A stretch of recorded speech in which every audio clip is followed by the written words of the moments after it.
The waters of the Solway are fast-running and murky with their burden of silt and sand.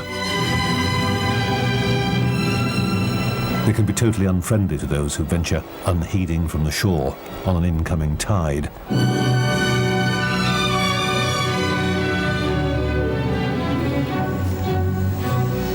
The Solway Estuary is a natural barrier between England and Scotland. The fishermen of the tide, both Scots and English, share a bond in their love of the fishing.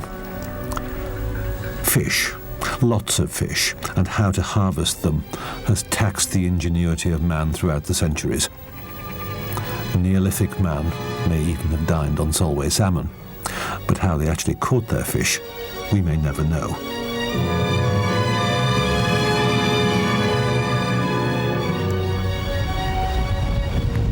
Winter here is fairly gentle, caressed as it is by the Gulf Stream. Of course there are storms, when waves crash and winds howl and the lifeboat takes to the topsy-turvy sea. But there's always somehow a dream of spring in the air. Twice daily, some 30 feet of water rush in from the Irish Sea, then rush out again, leaving acres of sea-washed sand glistening in the sunshine. Well, sometimes. During the short winter days, thousands of visitors flock here, and not one of them brings a credit card.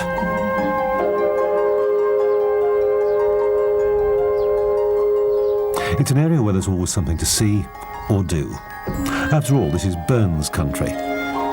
Rabbie Burns wrote his famous tale Tam O'Shanter on the banks of the Nith at Ellisland, not far from the Solway.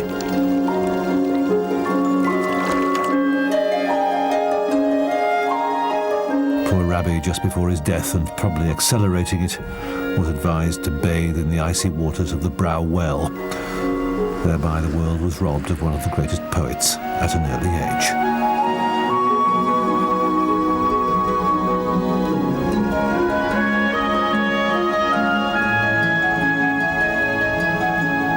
Eventually, the heralds of spring arrive, the bluebells and the primroses and the other spring flowers.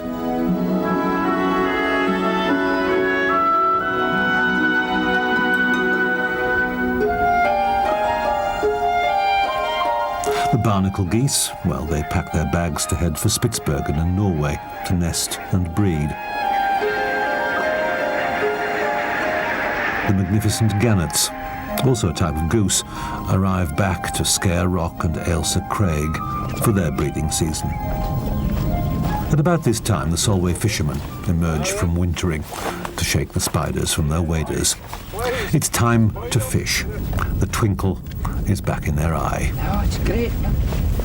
You get out there, you think it's going to be warm, but it's a different kettle of fish when you're in the water.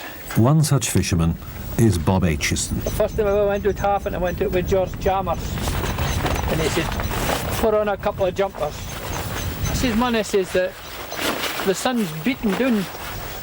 He says, when you get out there, it's a different kettle of fish. It's like 2 coats colour. And it was cold. There are 3 traditional types of fishing on the Solway, granted to the people of Annan by royal charter: stake nets, poke nets, and half nets.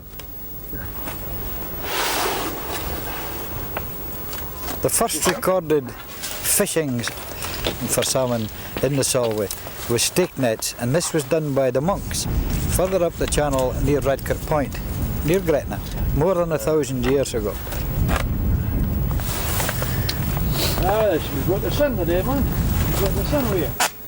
Stake nets stretch from the main channel to the shore, an intriguing vision of posts and nets 8 to 12 feet high, up to 100 yards long, stretching out into the estuary.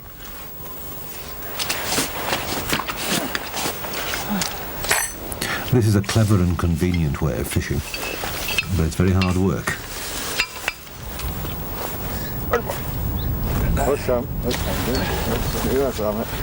The nets are laid in the spring and lifted in September, and you need to have a license. The licences are issued by the local council, and they administer it on behalf of the Royal Borough of Annan Common Good Fund. Now, the Common Good Fund and the right to fish was granted by James V of Scotland in 1538, and we still have that royal charter for the right of the people of Annan to fish these methods of catching salmon. On the English side, there are no stake nets. The Royal Charter was lost in 1865.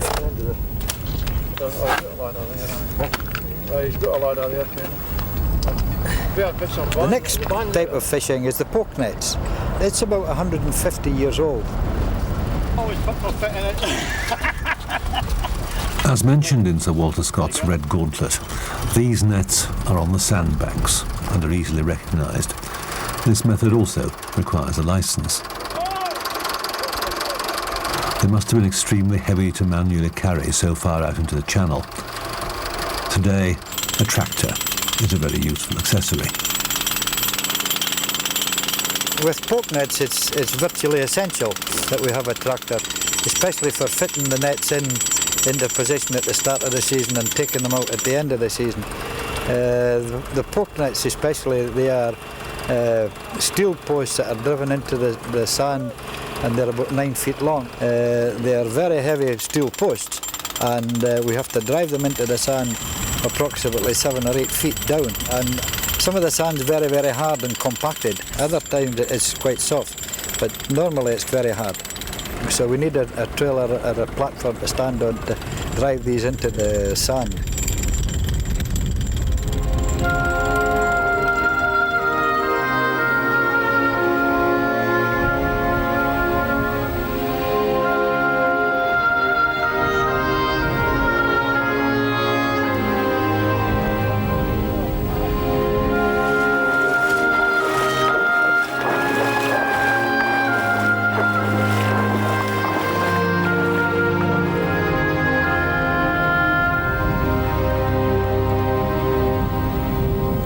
The next type of fishing, which is peculiar only to here in the Solway, is haaf netting.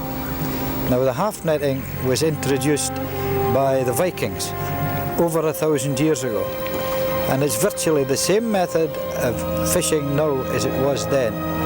An individual man takes his net into the water and he decides and picks where he's going to fish, and it's up to his judgment.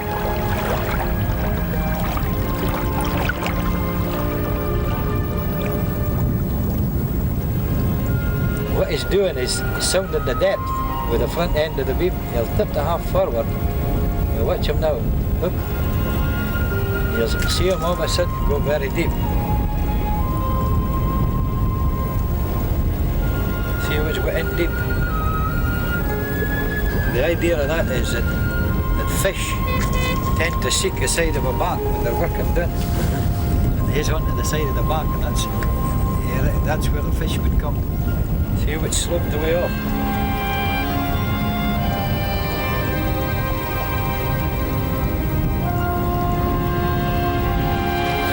We've got a nice salmon there. This is the first one I've seen for about 4 or 5 years at least. You know? This will be over 20 pound. I haven't seen one of these for about 4 or 5 years. How's that? Well, George, you were late again today. Never, Bob. I said it would be done here at past, and it was exactly past when Your watch is not synchronised with mine, my boy, and every morning it's the same. I wish you were always as fast. Aye, well, very hard, you see. You've got to catch me, George. Well, George Willisey and Bob Aitchison have fished these waters for many years and are still philosophical about the future of fishing on the Solway. well, Bob, it's ready for another year. Catch all them fish, and it's got to be better than ever. How do you reckon? I reckon, because you see, this type of fishing, we've been doing this for over 1,000 years, and there's been good years and bad years in the past, so it'll still be the same. I don't know. Years ago, we're talking, going back maybe 30 years, George, when you went down Haafin, you were always guaranteed to get something, weren't you? And good days and bad days you had then. But nowadays you go down and there's an awful lot of bad days. Far more bad than there is good. You've got to have patience, Bob. I know you've got patience. too much interfering with nature. Well, And they're breeding all these hundreds of thousands of fish, and some of them are blind, and some of them are no jaws. And I mean, that one you caught last year must have been blind for you. I've caught it. I tell you what, it must have been deaf as well. I don't know how on earth he caught that fish, but it done my dinner, and I was quite happy with it. it never seen your plate anyway. It was back on. It was away in the fishmonger's slab in about half an hour. Turned into cash. Oh, I'm not that hard up, George. I don't have to go and do things like that.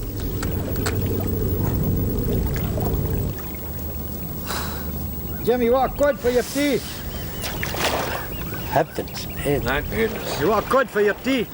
Don't like cod. The stakes, or stores as they're known, are set in groups of 4. A group of 4 is known as a clout. Each fisherman, by licence, is allowed only 15 clouts or 60 pockets.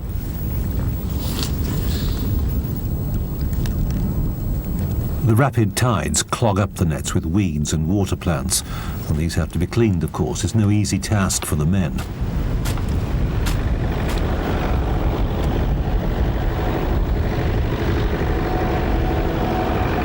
The stake nets consist of a chamber into which the fish are guided by arms. The main catch, of course, is salmon and sea trout. Any flounders and ducks are released. Stake netting is the oldest form of salmon fishing on the Solway Firth and was introduced by the monks at a place further up the coast at Redcar Point, and its principles are still the same today. They were growing hedges out into the channel, like privet hedges, and then they devised this thing where it was like a maze, where a fish would find its way in. Couldn't find its way out. And them stake nets there are exactly the same, but they're using modern substances and net and twine and stuff like that. But it's exactly the same. And in all that time, this type of fishing that's been going on here for over 1,000 years, it's never interfered with the ecology. We've never interfered with nature, and we haven't interfered with the balance of nature. And these are important things. I mean, you see, you talk about the fishing, you know, and there's the rivers. Now, the Esk was always known as the best sea trout river that ever was. Oh, and the nets were there when it was fishing well. And then the Eden was the salmon river, and they fished a lot of salmon, even though the nets were there. Then the nets, a lot of the nets are gone now, George, and yet the salmon and the sea trout are getting less and less. So there must be another reason than the nets that's stopping them going up the rivers. Well, they're catching them in big quantities at sea, because with modern fish finding equipment, they know where they're feeding them, they know where they're catching them at sea, where they're feeding it, so they catch them there. But one of the other big problems is disease. Well, it's still there. And disease, I'm led to believe, is coming from fish farming. But it was there before fish farming come in the go, that was George. a different... It was columnaris that was there, and that was back in... When did he get Latin at the school? Oh, well, that's a name that's passed down. It's one you pick up and you're taught that what it is, that's what it is. So you can't argue with things like that. And it's still in the river yet. You come away with some silly things. Stupid.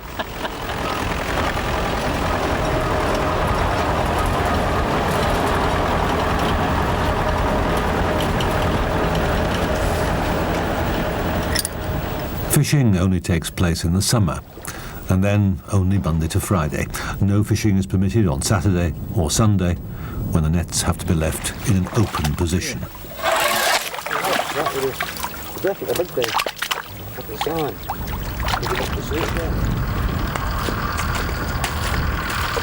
The final form of fishing on the Solway is haaf netting. And this peculiar practice is called casting the mell. The fishermen create heaps of sand, unseen by a neutral man standing with his back to the procedure. Right, Alan. He turns and kicks over one heap. This man has the first choice of his fishing site. and so on. Now, that man's number 1, 2, 3, 4. The haaf net is a large type of poke net worked by an individual. This person has to be keenly aware of his Solway and its hazards. Some places with a boat, when you're going down that channel, it's registered about 35 feet, and that's with low water, and some of the holes that's in there. The haaf net consists of a pole, 12 to 14 feet long, with 3 rungs, one at each end and one off-centre. The haaf bock or half back. This one runs through the crossbar. The word haaf is Norse for the open sea, and this is supposed to be the origin of the word half net. However, it's also been linked to the Icelandic haafs, which is a poke net for herring. These great nets were once knitted by the children in the local industrial school for the poor for 30 pence. Some even knitted their own, and one lady reputedly knitted a net a day, which was quite a feat. These are some of the English half-netters coming across. Now, they've come on with a tractor from Port Carlisle and Bo'ness. The only type of fishing that they're allowed on the English side is half-netting. There is quite a close camaraderie between the English half-netters and ourselves, the Scottish half-netters. It has to be that way. We share the same water. They have the English side of the channel and we have the Scottish side of the channel. If the channel moves, we move along with the channel. And therefore they always have half of the channel and we have half of the channel. There have been times in the past where an Englishman, or a Scotsman for that matter, has been washed away and they get through to the English side. Well, the English half-netters would rescue the chap, take him home, dry him out, probably give him a meal and then run him back home to the Scottish side, and vice versa. The procedure is that fishermen stand almost waist deep in the channel, with the net in the running water. He holds 6 meshes of net with his thumb, so that 2 pockets are formed. His thumb feels the tug when a fish strikes. It may look simple, but it's a well-practiced skill.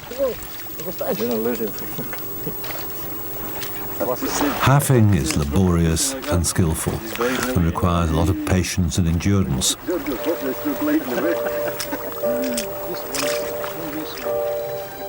Working in the main channel like this, the men must exercise great care.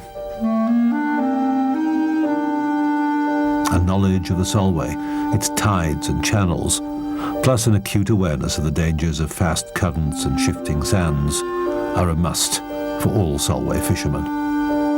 You have to know where you're going, when you're going, and depending on the weather conditions at the time, it can be extremely dangerous.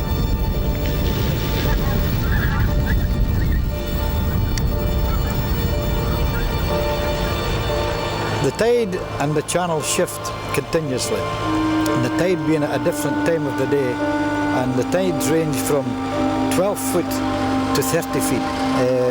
But the local fishermen have a first-class knowledge. It's only when people who are not used to the area actually venture out onto the sand where it can be dangerous. And there have been times, unfortunately, in the past where people have got into extreme difficulty because they do not know where they are and how dangerous it is.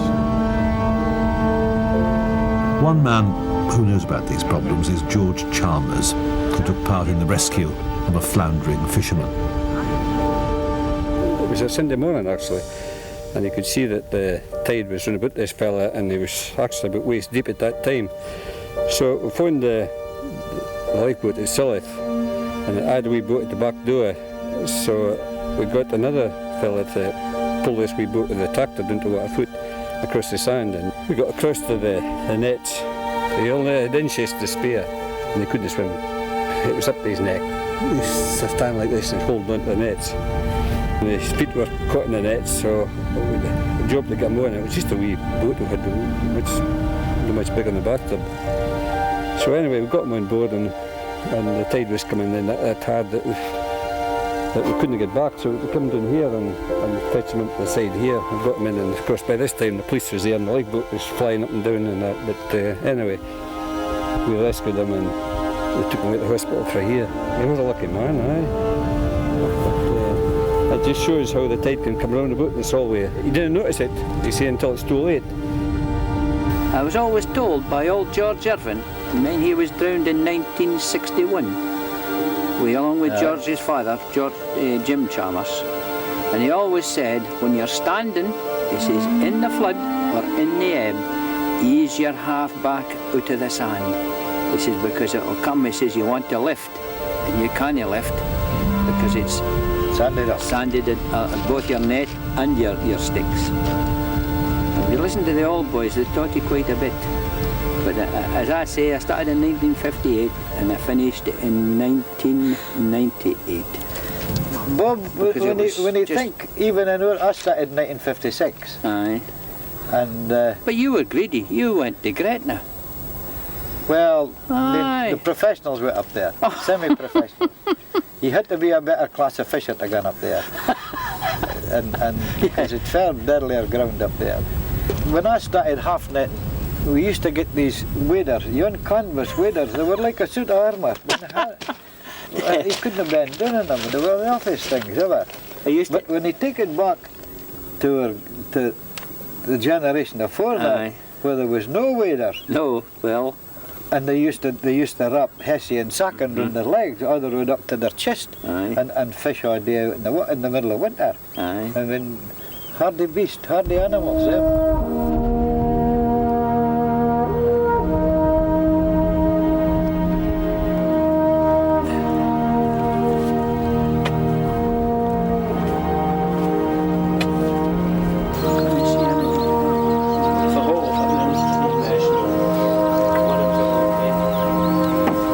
It's not all fishing.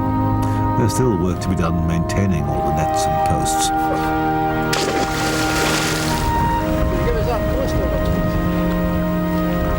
We've shortened the cord on the bottom so as it's the right length. Now George is repairing the hole in the corner.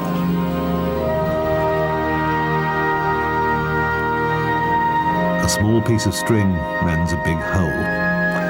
Now ask him to sew on a button.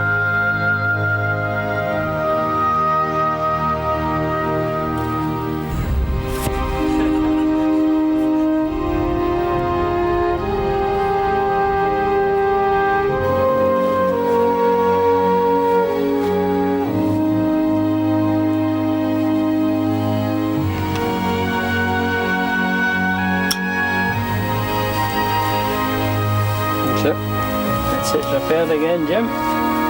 Excellent.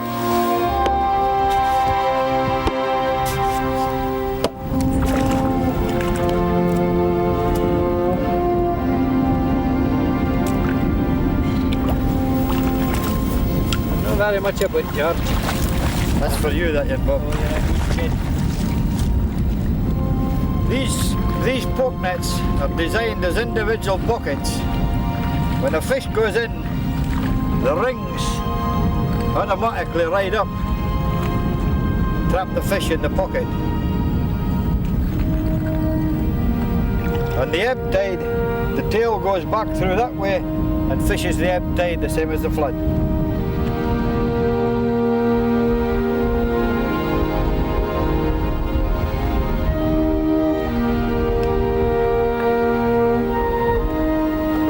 The Solway is a place to respect. And the camaraderie between the men to keep a tradition from dying out is immense. But there's also a funnier side too. I was just thinking about poor old Sid the other day, and Sid was haafing one day, and he come off the shore, and I says, "How did he do, Sid?" He says, "Oh," he says, "I was fishing on that hem, and he says, I got a pull with a salmon at the very same time as I took diarrhea." And I says, "What did he do?" Sid. He says, "Oh, I had to let it go." Aye. I says, "Oh, at the salmon?" He says, "No, the diarrhea." He wouldn't let the salmon go. So, no. So poor old Sid was nice and warm walking off.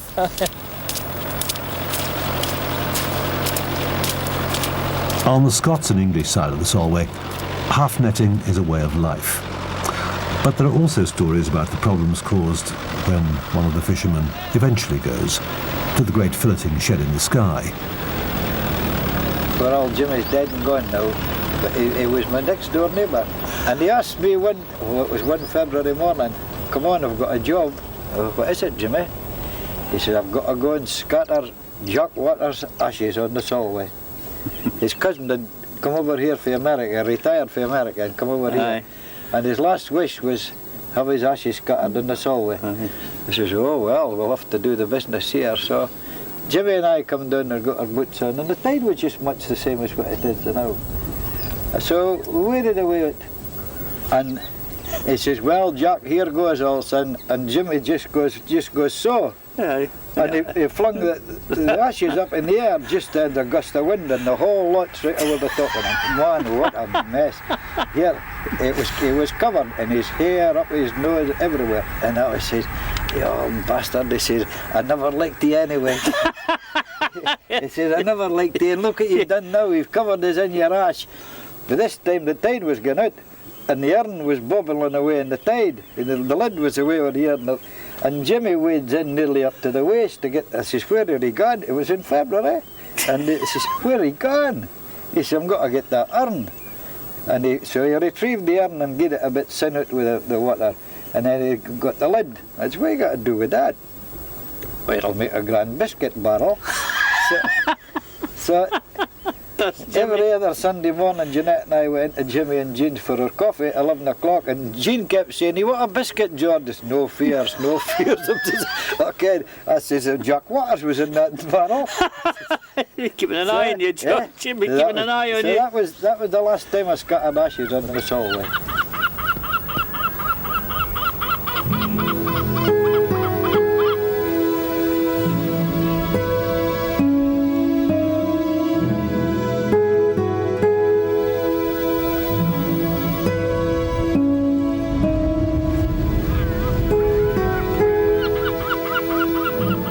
At the end of the season, when the nets have to come out, before we take them off and take them home, we turn the stowers and the nets end on to the tide. Now this is a great method of cleaning the nets, and in 2 or 3 tides they'll be ready for fishing again next year. You put them on and you work them all year, and then it comes off. You've all the dirt to take off before you can put them away for the winter. So there's much work lying ahead of us that we had before we started. However, nothing comes easy, John.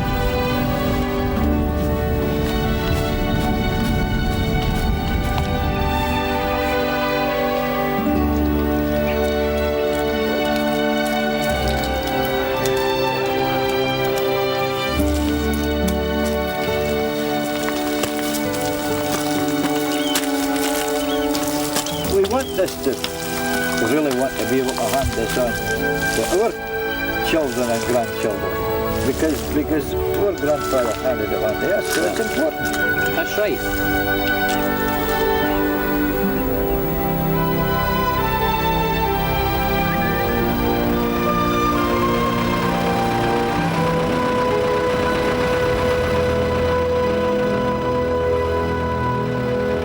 As the winter sun sets over Criffel, it's hoped that these ancient methods of fishing will continue, and that the royal charter to fish is respected for another 1,000 years. That there'll always be fishermen of the Solway tide. I think the future is quite good, because the fishing is governed by a royal charter, and the fishermen and the townspeople of Annan will guard that royal charter for as much as it takes.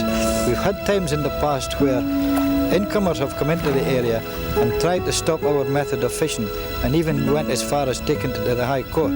But we defended the case with the district council at the time, and we won the case, and the law lords decreed that we had a royal charter and we had the right to fish for salmon in the methods that we use.